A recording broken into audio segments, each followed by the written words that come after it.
বন্ধুরা, নিজস্ব ভাষাতে একটু সংক্ষেপে কিছু বলছি, উল্টোপাল্টা কথা সেটাকে একটু সোজা করে নিতে হবে।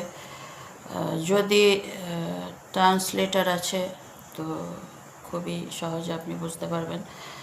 আর কিছু যদি ওখানে অ্যাড করবার থাকে, আমি আগে রিকোয়েস্ট করছি আপনি ওখানে অ্যাড করবেন, ওখানটা একটু রিপেয়ার করবেন। আরও কিছু ওখানে অ্যাডিশনাল আরও কিছু যদি আপনার মনের মধ্যে আসে, আপনি ফ্রি কিছু করতে পারেন। এটা গাড়ি চলে বন্ধুরা, গাড়ি চলতেই থাকে, থামে না, পড়ে না, দৌড়ায়, শুধু দৌড়ায়। দিনের পর দিন এক গাড়ির চালক, জীবনযাপনের জন্য নতুবা অন্য কিছুর জন্যে। জীবন এইরকমই, আপনিও এক গাড়ির চালকের রূপেই থামতে পারেন না, চলতেই থাকেন জীবন ধারণের জন্য। নতুবা থেমে থাকায় মরণ, চলায় জীবন। ভেরি সরি, চলতেই থাকে জীবন। যা কিছু দৃশ্য অদৃশ্য সমস্তই কিছুই অগ্রাহ্য করা চলে না, সমস্তই তোমারই মধ্যে দিয়ে বেয়ে চলে। দুপাশের ওই সমস্তই তোমার চলমান হাতের ফাঁক দিয়ে দুপাশে সমস্ত বদ্ধ আবদ্ধ সমস্ত এখন তোমারই হাতের কাছে। তোমার সমস্ত সমাধান, সমস্ত সমস্যার। বন্ধু, জীবনে চলার পথে কত কিছুই না চোখে পড়ে, ঝামেলা, ঝঞ্ঝাট, মীমাংসা, গতি, প্রকৃতি, হাসি, কান্না, মেলামেশা, বন্ধন সমস্ত ছিঁড়ে ফেলা, আরও অনেক কিছু। প্রতিনিয়ত জীবন তোমাকে চালিত করে থাকে বন্ধু। জীবন ধারণের নিমিত্ত, নতুবা বলতে পারো যে সদা সর্বদাই এই বৃত্তের মধ্যেই চিত্ত বসবাস করে থাকে। বিপাকে পড়ে নতুবা সত্যই তুমি এক চালক, ধারক, বাহক, বয়ে নিয়ে চলো ঝড়ের বেগে আকাশে ওই তারকার নিচে সবুজ বনানি। বন্ধু, জীবন চলমান এক ঠিকানা, তোমারই হাতের খেলায় বন্ধন ছিঁড়ে ফেলায়, বন্ধন তোলায়, বন্ধন গড়ে তোলায়, আরও অনেক কিছু বন্ধু।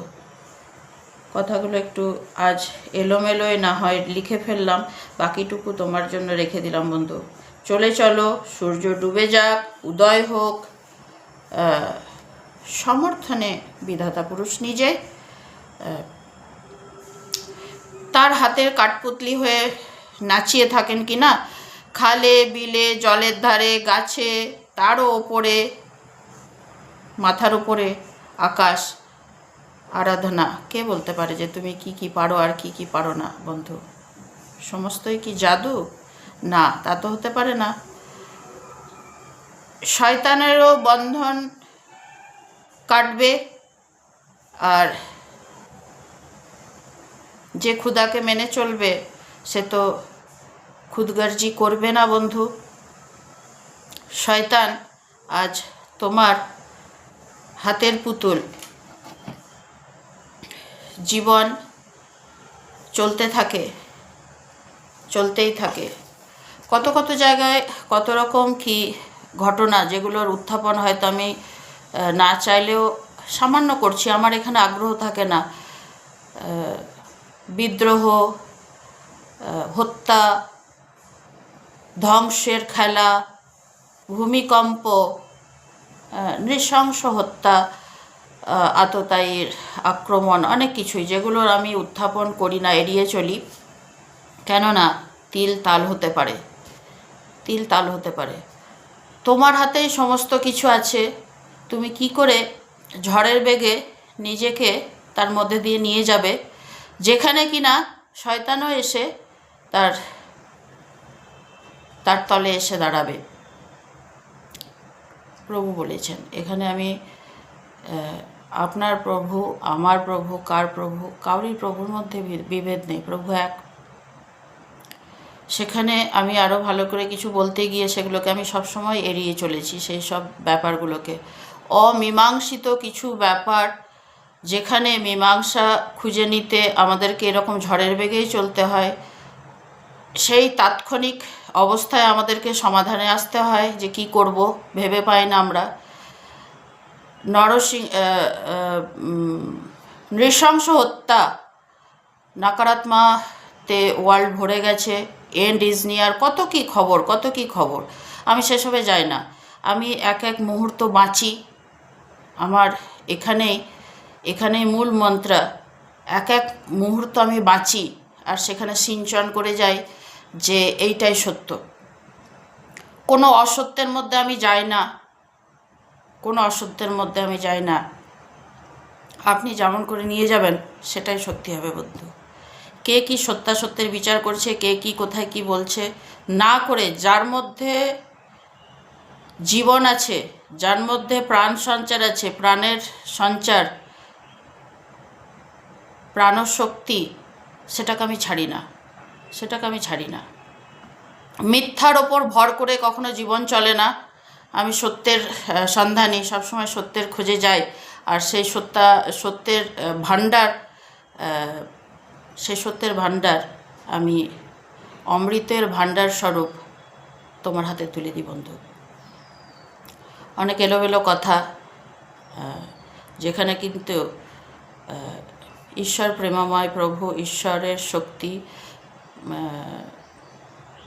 দৈবী শক্তি, আপনার পজিটিভ মাইন্ডসেট, সেই প্রাণশক্তি একমাত্র করতে পারে কিছু ভালো, আর কিচ্ছু করতে পারে না।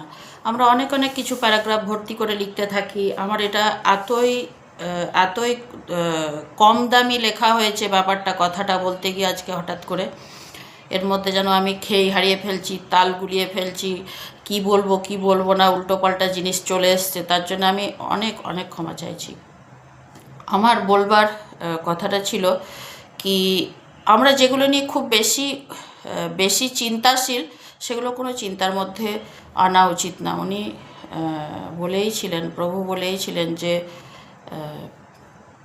লিখিত আছে, শয়তান আর দৈবী শক্তি, শয়তানের ঈশ্বরীয় শক্তি আর যে আসরিক শক্তি, সমস্তই ওনার কাছে ক্ষমা পাবে, সমস্তই ওনার কাছে ক্ষমা পাবে, আর জয় হবেই হবে, জয় হবেই হবে।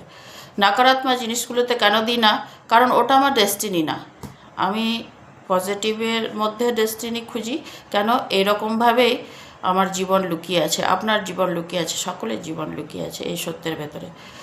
তো সত্যাসত্যের বিচার করতে গিয়ে আপনি দেখবেন মূল মন্ত্র অনেক কম, এতটুকু জায়গার মধ্যে এসে থেমে গেল।